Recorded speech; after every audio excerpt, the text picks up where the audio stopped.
What is art? To some, art may be a painting on the street or a statue in the park. Maybe it's just something nice to fill up empty space. To others, such as graffiti artist Kyle Switzer, art represents a sense of identity.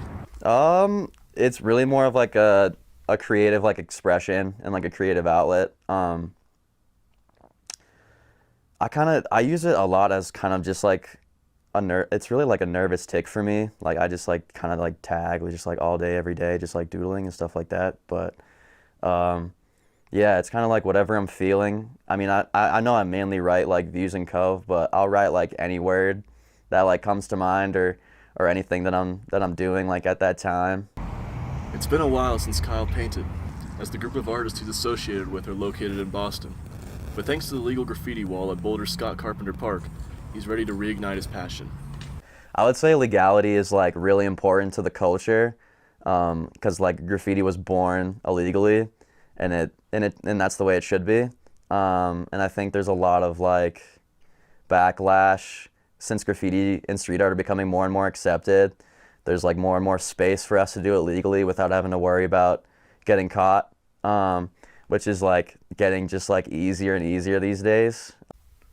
After an artistic drought, Kyle takes some time to warm up and plot his design before diving into the work.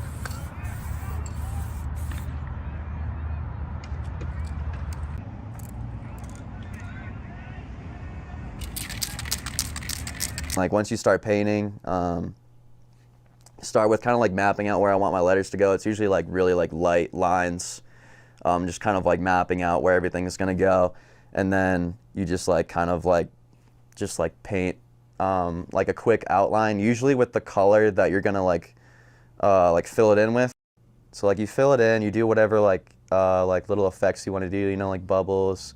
Maybe you want to fade two colors together. That's all in like the fill-in process. And then I typically do the background after the initial fill-in, so kind of like, for example, like the bubbles like kind of coming out of the letter. So once I have like the actual letters filled in and the background filled in, it kind of just looks like this like blob of colors and paint. And that's when you would go in and that's when I go in and outline it with typically like a darker, like a color that contrasts like the fill-in in the background. Basically like redo the first outline I did, but like, you know, cleaner and like in accordance with the sketch. And then that's when like the letters become legible, and that's when it like really becomes a graffiti piece.